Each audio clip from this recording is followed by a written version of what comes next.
Welcome to the Trent England Show. Welcome to Monday, spring break for a lot of people. Spring break sort of at the legislature. They're around today and probably through Wednesday, and then they'll head out for a little bit longer weekend. And of course, we are counting down. It is 2 weeks from today, the date when the fake strike is threatened. And I've got a fake strike update for you in just a moment, as well as a description of an explanation that is going to be really important for a lot of, especially Oklahoma conservatives. Need something explained to us, and I'm going to do that in just a minute. But I wanted to share this story from Politico because it ties into, it's another aspect of something I've pointed out in the past. You know, there's all this talk right now, and I don't want to downplay this, but I do want to put it in some context and explain what, you know, how things actually work out on the ground in politics. There's all this talk about all the excitement on the left, all the excitement among the resistors, the people who don't like Donald Trump. And so, you know, it's resulted in, while it hasn't resulted in the Democratic National Committee doing very well in its fundraising, it has resulted in a lot of people filing to run for office, primarily as Democrats, and a lot of those candidates actually raising a lot of money as individual candidates, which is, I mean, which, you know, those things are, for folks on the liberal side, certainly good signs politically. But you have to understand how politics works, and I pointed out on the show in the past that, you know, frankly, a lot of that money is going to get spent in primaries. That can be a good thing. It can give a candidate who comes out of a primary some momentum, some name ID. That person can kind of gather a head of steam through that process. Or you can wind up with a bruising process where the money all gets spent, and the other side winds up with an easier time getting their candidate nominated, and it can work out either way. California actually has an extra little twist, as a few other states do. Washington State, Louisiana, I think, started this whole thing of top two primaries. California has this problem. I love this. Politico pointed this out. Hadn't really thought about this, but I should have, because I used to live in a top two. I actually ran in a top two primary myself once. The problem in California, where they have this, it's a terrible system. Never do top two primaries. Sometimes it's called jungle primaries, where you just list everybody on the ballot, and whoever gets the highest percentage and the second highest percentage goes on to the general election. Well, here's the problem, right? You can have a district that is 60, 65, 70% Democrat. But if your Democrats are so excited and you got 10 Democrats and they're all running and they're raising money and they're excited and they're out knocking doors and they're gaining support, and you don't have a clear winner, you know, a clear leader among them, and you got one Republican running or two, you may wind up, right? Well, if you have two Republicans running and 10 Democrats, you can do the math, right? You could wind up with two Republicans winning that primary, because one Republican, I mean, if the Republicans have 30% and they, you know, one gets 20% and the other gets 10%, and the Democrats divvy up smaller percentages among themselves because there's so many of them, they're actually, I know it sounds a little far-fetched, but they're actually worried about that in some districts in California. And, you know, in a swing district, it's maybe even more obvious, right? Imagine you've got a district that's about 50-50, but you only have one person. Well, no, it takes a couple. You have two or three running on one side, and you've got a dozen running on the other side, where you can see how that could work out. It also winds up with a process that is just a little bit more maybe down to the wire, and a little bit harder to predict. And partisans don't like things. You know, people actually involved in politics don't like things that are hard to predict. Okay, fake strike update. It's a fake strike because when management closes the schools, it's a fake strike, right? When management closes the workplace, it's not a strike. It's not even a walkout. And I got to give credit to Andrea Eager up at the Tulsa World. She has written a couple of stories that have actually, you know, just really helped us show what's going on in education, and the fact that it's a little more complicated than some of the chosen narratives out there. And this story that she has, some Oklahoma school districts aren't having a teacher walkout. Here's why. She explains a couple of important things. One is the so-called statewide walkout in the early 90s. I probably even called it that, but she reminds us the whole state didn't close down. Some districts shut down, some districts didn't shut down. Again, you know, a lot like what we're seeing today. And she goes through and talks about some of these school districts where they're not shutting down, some of these school districts already pay teachers better. Frankly, some of them pay teachers better because they're using property tax funds to do it, which is something that the Oklahoma Council of Public Affairs has said, let's allow more districts to do that. Let's make it easier for school districts to do that. Let's make it easier for school districts, rather than having this pot of money and we can only spend it on buildings or buildings. Why don't we say you can spend it on buildings, or you could spend it on teachers, or you could spend it on books, right? And so, you have to change the law to do that, but it seems like a common sense law change to me, especially when you have some school districts saying, hey, we're doing okay, we're paying our teachers better, you should read the story, I will share the story, it's a good story to read. And again, thanks to Andrea Eager at the Tulsa World for just pointing out it's a little more complicated than the OEA and some of the other reporters out there want. They like to present it as if every teacher believes the same thing, every school district's doing the same thing, and that's just not reality. And we should ask ourselves, when the reporters report things that way, are they connected with reality, or are they just trying to mislead all of us? Okay. Here's the explanation. Here's the important thing that Oklahoma conservatives need to understand. And I've seen this over and over and over again, and I've dinged some of the chambers of commerce for this. The state chamber, I think I've dinged them for this a little bit, and some of the folks pushing for tax increases have fallen prey to this.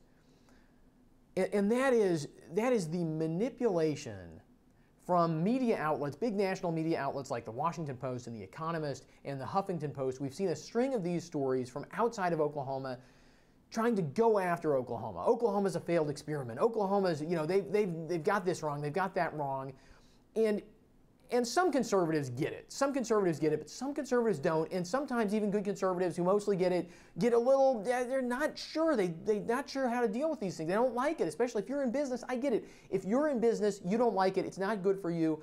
Here is what is going on. I had a great professor who used to be in military intelligence when I was in college. And this professor, one of his favorite phrases was that your enemies abroad, the enemy abroad, will always be in league with the enemy at home.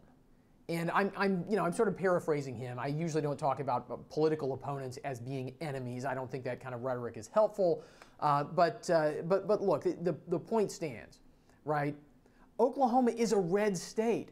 The Washington Post is a deeply liberal institution. The Huffington Post is a deeply liberal institution. The Economist is a very liberal magazine that only passes as being center-right because it's in Europe, right? I mean, that's the only context in which the Economist magazine can be considered, anything like being toward the right? It's because it's in Europe, and Europe is so far to the left.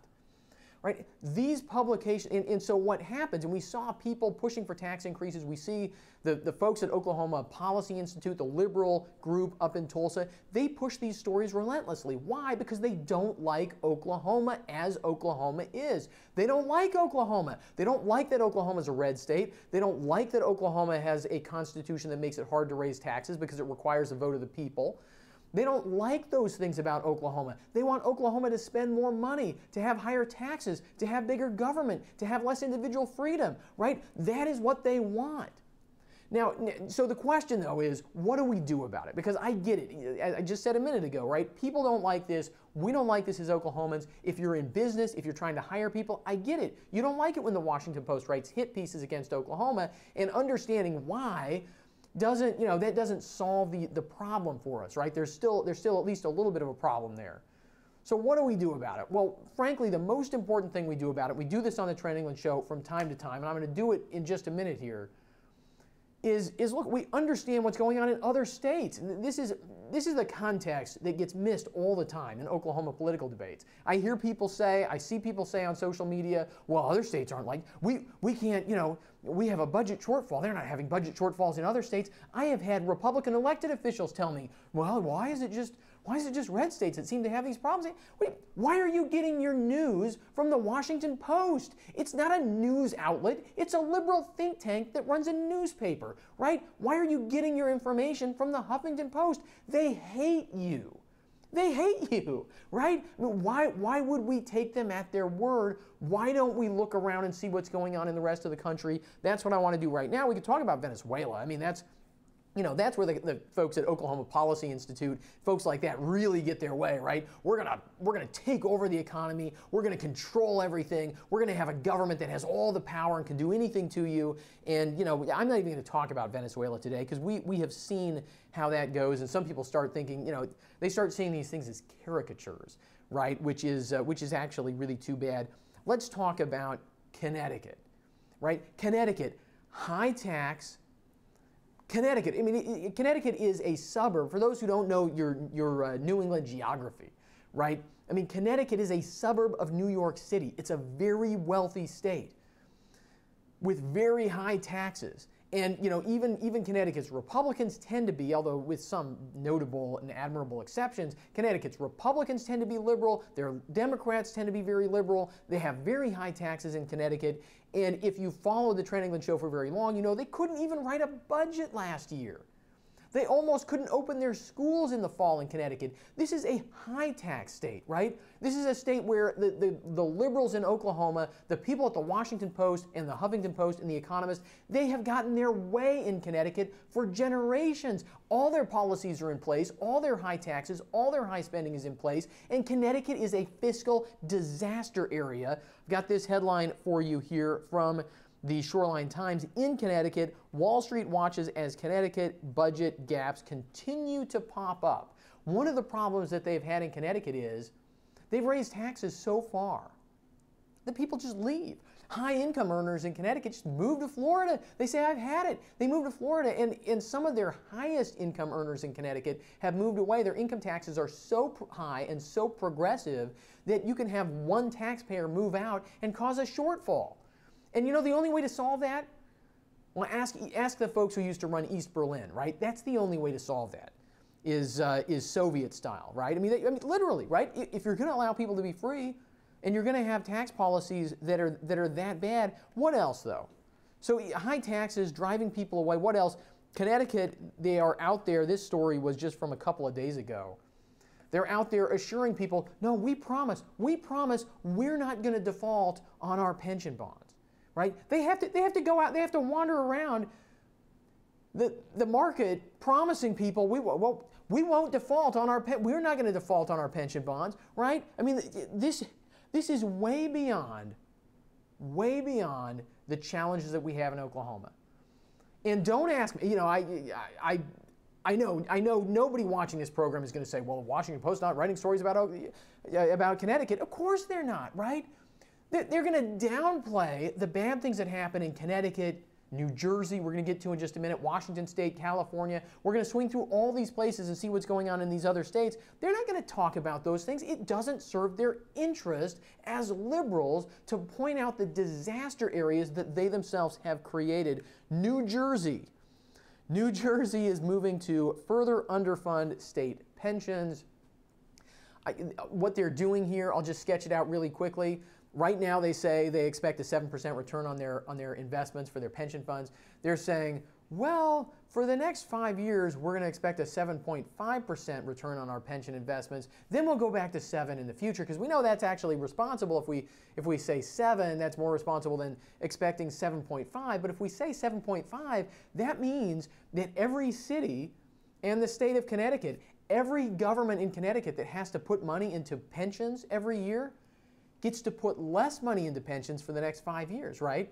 I mean, this is you turn the dial, and all of a sudden it's free money from the sky, free money. And, you know, it's not going to have to be paid back for, what, 20, 30 years with interest, but those politicians won't be in office then. Again, New Jersey, I mean, you know, Chris Christie notwithstanding, New Jersey is a high-tax state, right? We talked about the northern suburbs of New York City. Now we're talking about the southern suburbs of New York City, right? These are high-tax, high-spending areas run by liberals, and they are in a mess.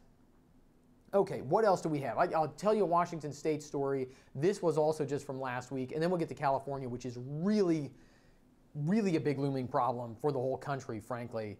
But Washington State, revenues are great there, right? The state's economy is very healthy, doesn't have an income tax. Washington State has high sales tax, high property tax, has a gross receipts tax on business, right? They have a lot of other taxes. They don't have an income tax because the state constitution makes it impossible for progressives to enact a progressive income tax, and they won't enact a flat income tax, so they're sort of stuck in that regard, and it does kind of save the people of that state from some extra misery. But what just happened when they ended their state legislative session in Washington State just within the last week? They raided their rainy day fund. They had more revenue coming in than expected. They tried to raise taxes, but the Democrats, who control the whole legislature, couldn't get enough votes from amongst themselves to raise taxes. So they raided the rainy day fund. They raided a whole bunch of money that was supposed to go into the rainy day fund, and they took it, and they're going to spend it on other things, right? Even with a good economy, even with revenue coming in ahead of expectations, they're still raiding their rainy day fund. That's what they do in blue states. And frankly, that's what we do even in red states sometimes, right? But is this going to get written up in The Economist, right? Why is Washington State raiding its rainy day fund when times are good? No, of course not. It's a high tax, high spending state run by liberals, the kind of people who The Economist thinks can do no wrong, right? That's the story that they're going to tell. What we need to understand here in Oklahoma, we need to be equipped to tell these stories, to explain these things to other people who say, well, I saw this story in The Economist. I saw this thing at the Huffington Post. I saw Vice News had this thing. It says Oklahoma's kind of a mess. You say, well, wait a second. Have you looked at California? Have you looked at Connecticut? Have you looked at New Jersey? Right? They have to do shady business with their pension system so that they can have some extra money to spend for the next 5 years. I mean, have you looked at some of these states and how irresponsible they are? Right? Have you looked at Oklahoma's long-term balance sheet is a lot better than these blue states. Okay, what else do we have here? One more. This is the one that originally caught my eye. This is from California. This ran in the Mercury News about Santa Cruz, California, but it's a story, as the column here points out, it's a story about city after city after city in California, which, I mean, we're now in a couple states I used to live in. I grew up in Washington State. I used to live in California. I've seen how these places operate, right? Very ideologically left, right? California in particular. I mean, California will do whatever they think is the most leftist thing to do. They have very high taxes, up and down, every tax you can imagine. They're all basically high. And yet one of the things that they've done in the state of California is try to make their local communities be more responsible, more local control, less burden on the state. And one of the problems that they're having in these local communities is that the police and fire unions have rigged the system so that the police and fire pension costs, right, the cost for people when they retire is so high that they can't afford to run police and fire departments for the people who are alive and working right now. And Santa Cruz is the example here. They had to declare a fiscal emergency in Santa Cruz in February. They are putting an emergency quarter-cent sales tax on the ballot in this June in Santa Cruz. And the column here says throughout California, cities have taken or are planning to take the similar route, sales tax increases. Now remember, we've had this debate in Oklahoma a little bit. Sales taxes are regressive, right? So these are regressive taxes being imposed on the people of California. Well, you might say, well, wait a second, they're voting on these. The column points out here, cities rarely cite pension costs as a specific reason for the tax increases because doing so might generate more opposition. Typically, they just say they need money for police and fire services. That actually undersells what's going on in California. They go to the people and they say, look, constitutionally, we're obligated to keep paying people who are retired these huge pension packages. So if you actually want fire service in your community, if you actually want police in your community, you have to raise your own regressive taxes in your community to pay to have police and fire services right now, because we have allowed people to rig the system and enrich themselves for generations. And what do people do? What do you do? Well, a lot of people move out of California. And that is the problem that they're having, just like Connecticut. Look, these are stories we have to be able to tell ourselves because the enemy abroad is always in league with the enemy at home. There are always going to be people in Oklahoma who want to destroy what Oklahoma is, what Oklahoma has been, who want to destroy the idea of a state where people have smaller government, bigger freedom, where we do more things on our own in our communities without government showing up and telling us what to do, without government taking our money, taking a cut, and then asking for our obedience in exchange for giving some share of that back to us, right? If we want Oklahoma to be a bastion of freedom, we've got to understand what's going on here when we see stories like The Economist, like the Washington Post, like the Huffington Post, like Vice News, these out of Oklahoma organs that like to tell these nasty stories about Oklahoma. It's pretty obvious when you look at what's going on in these other states. We don't see those stories. We have to be able to tell those stories ourselves. This is what we do on the Trent England Show with our Blue State Blues segment. I know we enlarged on it today, but I thought this was important to talk about what's going on in places like New Jersey, Connecticut, Washington, California, and just help us put our own state in context. Sure, can we do things better in public policy in Oklahoma? Absolutely we can. But we've got a lot of things going for us, like State Question 640, like the fact that we have made it hard in our state constitution to raise taxes. That's a wonderful thing, forces our policymakers into a corner, forces them to make harder choices than they want to make. I think it's a good thing. You think it's a good thing? Well, there we go. Okay, one last story I want to highlight, and then we're going to wrap it up for the day. I just wanted you to be sure you've seen this because, again, I like to cover things that I think don't get covered in the mainstream news. Although I saw this in Variety magazine, right? Variety magazine, that's like the Hollywood magazine, a little news blurb in Variety magazine. But I wanted to be sure you had seen it. That is, there were two movies that came out over the weekend in a kind of a competition with each other. One of them is about a teenage boy in an alternative lifestyle, and the other one is about a Christian story based on the song "I Can Only Imagine." All right, you've probably heard of that. "I Can Only Imagine." The other one is "Love, Simon." You have a feel-good story from a Christian perspective, a feel-good story from a secular, anti-biblical perspective. And one of them had Hollywood's backing. One of them was a small independent film. One of them was made with lots of money, marketed with lots of money. The other one, not so much. And which film did better at the box office? The Christian film did. The one that cost a lot less to make, which means it's probably going to make a lot more money. And I point this out for one reason, actually, and that is to point out that when Americans really get to make choices, sometimes we make the right choices. And I saw this story and I thought, this is one more reason why we should be working hard in Oklahoma, in a state as conservative as this, to make sure that parents' moral right to direct the upbringing of their children is actually reflected in state law. When parents get to choose whether to send their kids to a school that indoctrinates them into a worldview that is explicitly anti-Christian and anti-American, or parents get the choice to send their children to a place that's serious about education, that actually recognizes American exceptionalism. I just believe that most Oklahoma parents, I actually believe that most American parents, but I'm pretty sure most Oklahoma parents, if we gave them choices, would choose the places that are educational and not indoctrination factories. And many of our public schools are places that are serious about education, that are not trying to indoctrinate kids into some absurd worldview. But there are some, right? And if we want to shift things toward what is good and away from what is bad, giving people just that choice, I think, is a good way to do that, right? You don't have to tell people what to do. Just give people the right choice. Give people a real choice in education. That's my parting shot for today. Thanks for watching the Trent England Show this Monday. We've got 4 more great shows coming up this week. Remember, you can subscribe on iTunes. You can subscribe at YouTube. You can listen on SoundCloud. We're always on Facebook. You can interact with me there and shoot me your thoughts. Love to interact with you there. I know I've got a big queue of messages from over the weekend because I was out of town, but I'm going to get to those this afternoon. Thank you for watching the Trent England Show.